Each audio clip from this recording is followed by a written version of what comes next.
The goal of this video is to build on our previous knowledge of polynomials by now looking at quartic polynomials, which are x to the power 4 essentially is the leading term, or degree for polynomials. We're going to look at their shape and behaviour, contrast them with polynomials that have an odd degree, because quartic has an even degree.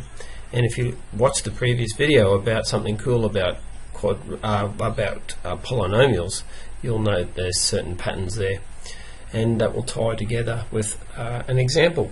So note that we're looking at this form where we've got f of x equals a outside of x minus h all to the power 4 plus k.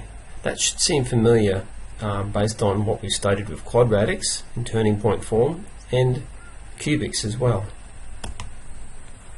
In Desmos we've got the generic function there, and I've got slider bars on the three parameters a, h and k. And note, just like with cubics and quadratics, we've got a minus h inside the brackets, but we've got a plus k here. So let's look at a. Now, if you remember what happened with dilations for cubics and quadratics, it should be no surprise that if we've got everything set, a equals 1, h equals 0, k equals 0, we get the basic or the core quartic, okay, or the generic one, you might say. So this essentially is, I'll just write it in, select the pen for me. Okay, what we've got here, if you look at what the parameters are set at, this would be the graph of y equals x to the 4. And that's what it looks like.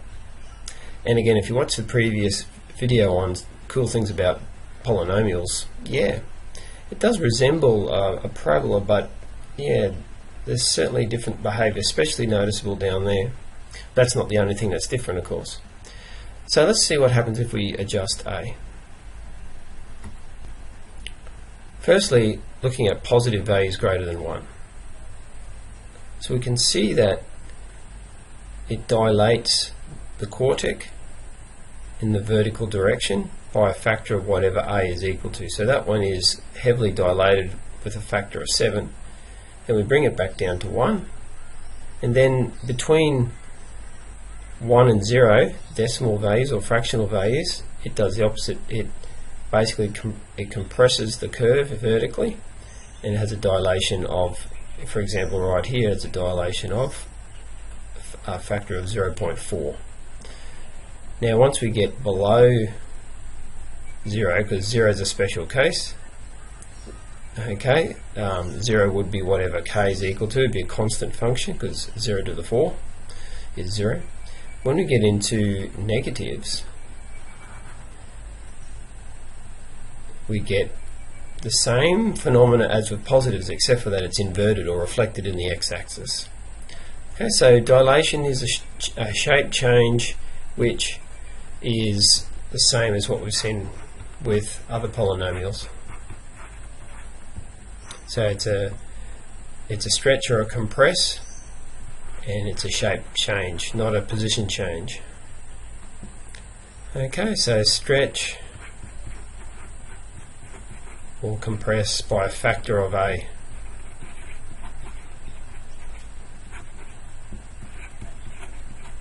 That is the same as with cubics and quadratics. Next, let's look at h. So we have the h in here, so if we have this one here, we would have, and leaving a on 0.4, we would have the quartic 0.4 outside of x minus 1 to the power 4. Okay, k is set to 0 at this stage. Okay, so let's try a negative h value, and if we move the slider bar there, we get negative 1, so that would be the quartic y equals 0.4 x minus negative 1 all to the power 4, which can be rewritten as 0.4 x plus 1 to the power 4.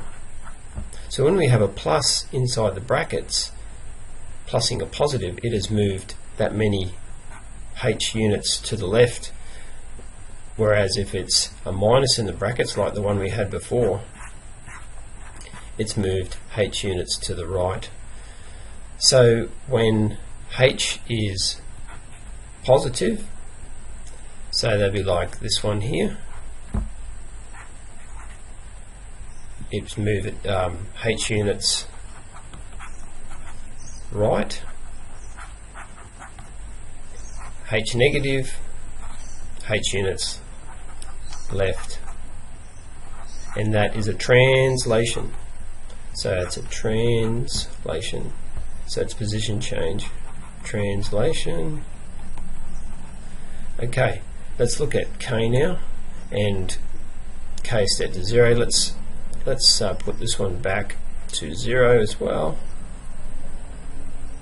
and let's change that to 2 for the a parameter a. Alright, it's not cooperating with me here, it's very touchy. Okay, so k, you can see that it vertically translates the cubic, or the quartic I should say, and if it's negative it's down, and if it's positive it's up, which is very much like we've seen with our other polynomials. Okay, so k units translation, so it translates at k units. So if k is positive, k units up,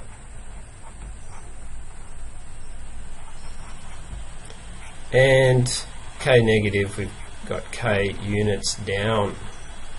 And we can do a combination of all of them, of course, can't we? So, you know, you can have all of these things combined. Okay. Now on our canvas here we have an example, and you can see the quartic there, and what we want to do with the quartic are these things here: identify the features and hence sketch the quartic. Alright, so for y equals negative 2 outside of x plus 1 to the power 4 plus 1, it's handy to graph it first so we know what to expect, and what we need to do is find key points, and they're going to be the x-intercepts, turning point, the y-intercept, and talk about the shape as well. Lastly, we're going to talk about the behaviour as x approaches extreme values. So by plotting it we get an idea of what we're going to have. It doesn't replace analytical procedures. You'll still need to be able to, you'll have to be able to do the math as such, but it does help a bit in seeing what we expect. So let's talk about the dilation or the shape first. So we've got since a equals negative 2, we have it's an inversion, it's inverted or reflected about the x-axis, you might say, and dilation of factor 2 or negative 2.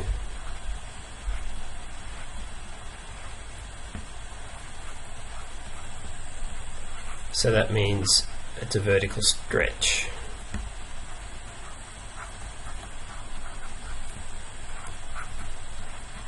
Okay, so there's the first feature. Next thing is we can look at is the turning point. So since h equals negative 1 and k equals 1, the turning point is negative 1, 1. This is something you would have seen with your cubics and the quadratics. So let's look at the intercepts now. The y-intercept is when x equals 0. So let's sub that in. So y equals negative 2, 0 plus 1 is 1, to the power 4 plus 1. Okay, 1 to the power 4 is 1, so we've got negative 2 plus 1 which is -1. So we've got the y-intercept is therefore 0, -1.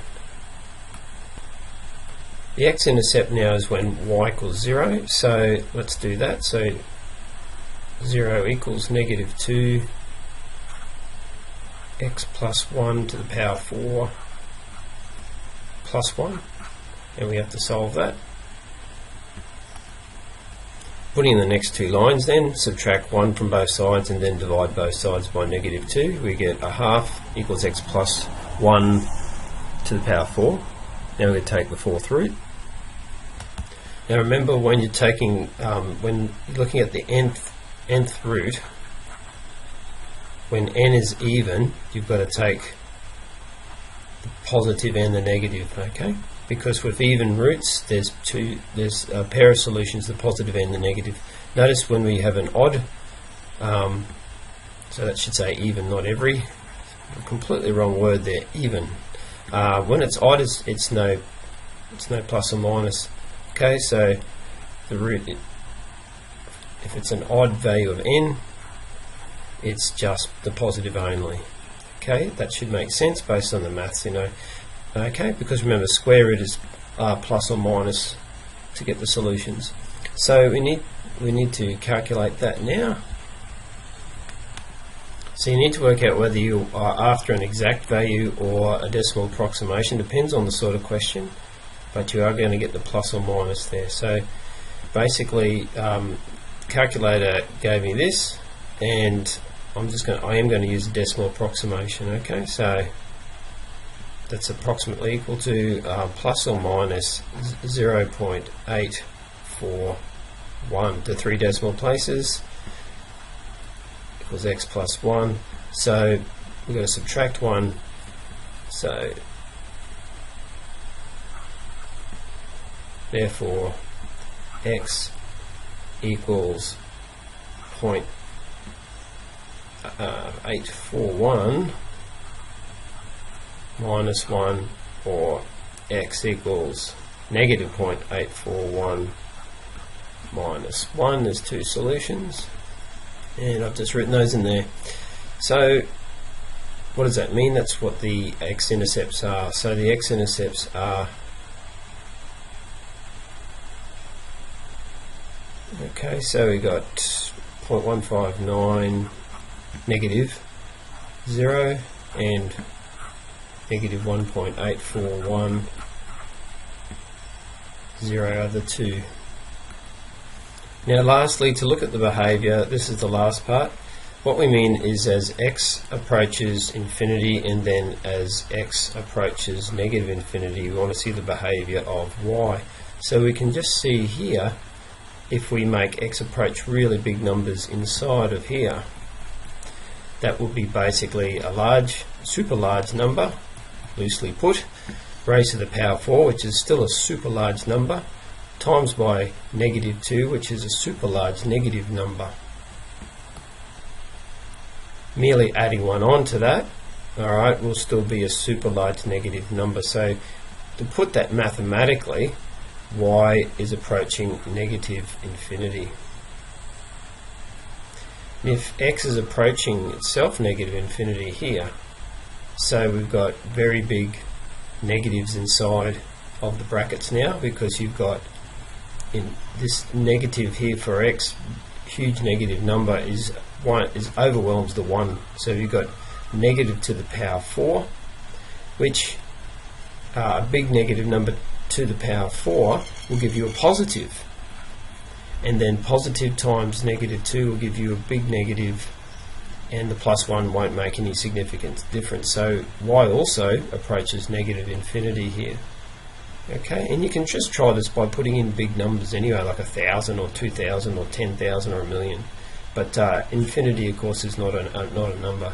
But so both at extreme values, you've got that all happening. So let's check all of our stuff really quickly now.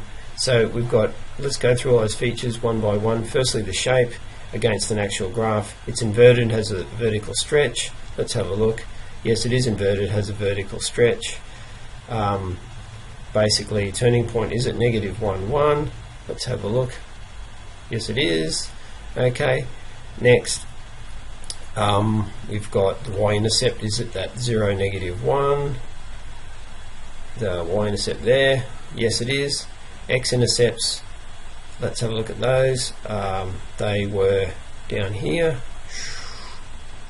So a bit further, Mr. Herbert. There we go. Negative 1.59 and negative 0.159 and negative 1.84. Okay. Yes and yes. All right. And the behaviour, which was the last thing we saw, as x gets bigger and bigger, y gets bigger and bigger in the negative. So let's have a look at that. So as x gets bigger and bigger, that away, y goes down, down, down, down, and keeps doing that. And as x gets further to that way, it'll go down, down, down. So absolutely. And one way of doing that on some sort of software is to just zoom out, and you can see that's the behaviour, all right? So yeah, we pretty much got it now. Just finally, with the difference between even degree powers like Quartics and odd degree, is the behaviour is different. And so notice how we had, if it's not inverted, of course, these are non-inverted. If we had the previous one was not inverted, we would have, as x gets big in the plus and minus directions, y will increase. But of course, if it's inverted, it's the opposite. That will be a negative infinity. And that's true for all even powers, okay? For odd degrees, it works differently, because you've got this characteristic shape here once you get to x to the power 3. So as x approaches infinity, y approaches infinity. If it's not inverted, as x approaches negative infinity, y approaches negative infinity. So that's the opposite in the negative x direction, the negative infinity direction. There's an opposite behaviour, okay? And if it's not inverted in the positive infinity behaviour, it's the same.